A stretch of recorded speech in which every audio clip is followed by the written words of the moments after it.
Hey beautiful people, welcome back to my channel, or welcome if you are new. This is a moment of sanctuary where I share a story in my life, usually as a director of youth and teenagers, about the sacred encountering the ordinary. And today I want to start with a couple stories about a trip to India. And the first is probably the most humorous. We had arrived and spent some time in Hyderabad and getting acclimated, and then we went out about a couple hours outside of the big city into a more rural community, and we're actually having the honor and privilege of staying in the orphanage. And they would wake up at 5 a.m. with their songs and their prayers, and we weren't required to go or do it, but we could hear it.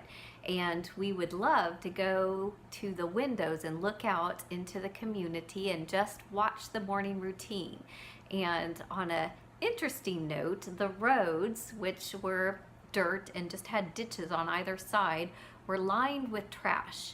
And one thing that we learned was that for thousands of years, the waste products, just trash, had been put along the roads. And until plastic entered the picture, it actually worked out. It decomposed there.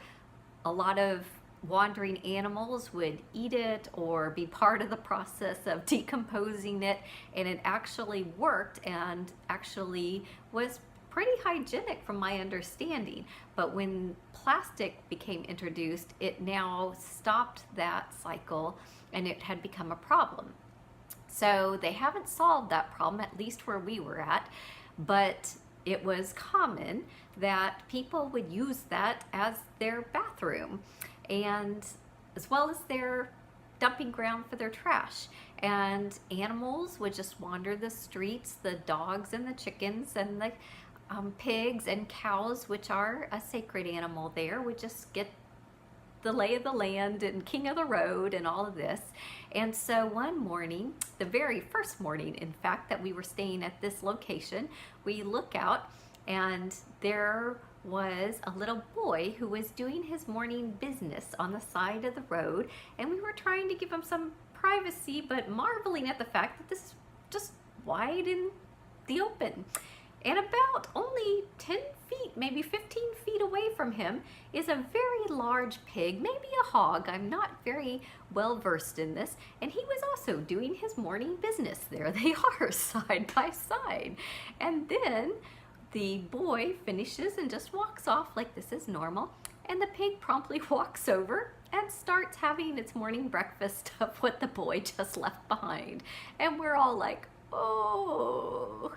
Okay, so for the rest of the trip, it became our code for our own personal situation. It's like, how's the pigs? Oh, they're being a little overfed. I'm gonna have to take care of that. Or they're going hungry. I've got an issue. Or just fine, the pigs are doing well, thanks.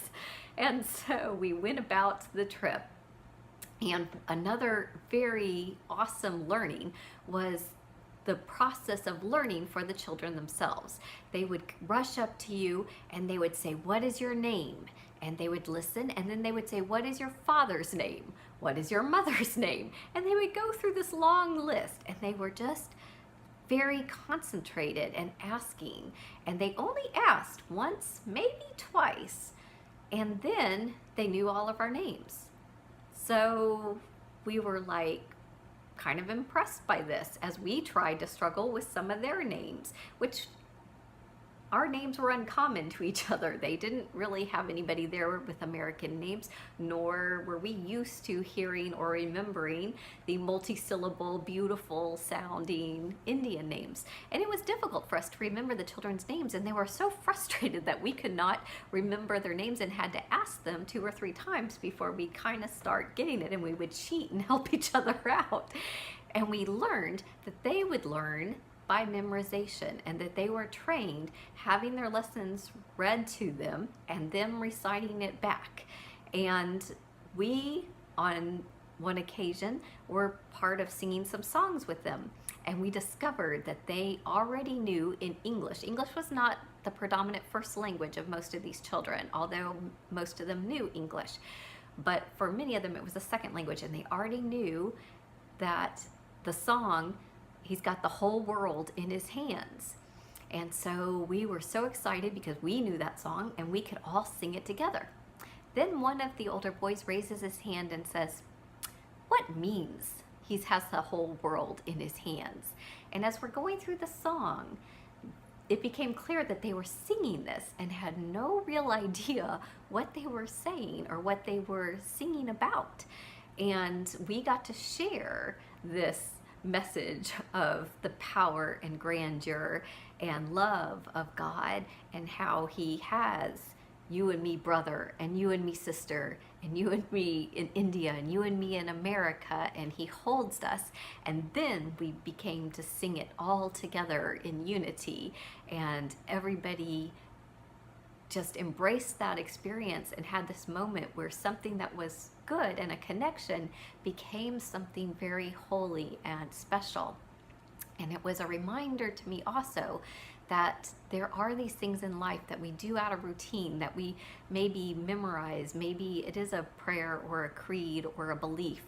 Maybe it's not for the church, but it's for a sorority or fraternity, or it's the Pledge of Allegiance to our own country. Do we really stop and think about what that means? And losing the value in because of tradition maybe, and taking that time to pause and ponder and absorb it brings back the power of those who wrote it from their heart and said, here's what we're about, here's what we believe.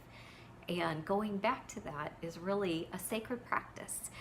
So may you on this day go back and remember that you've been fearfully and wonderfully made. And may you lean into discovering these own moments in your life of sanctuary. Blessings on your day.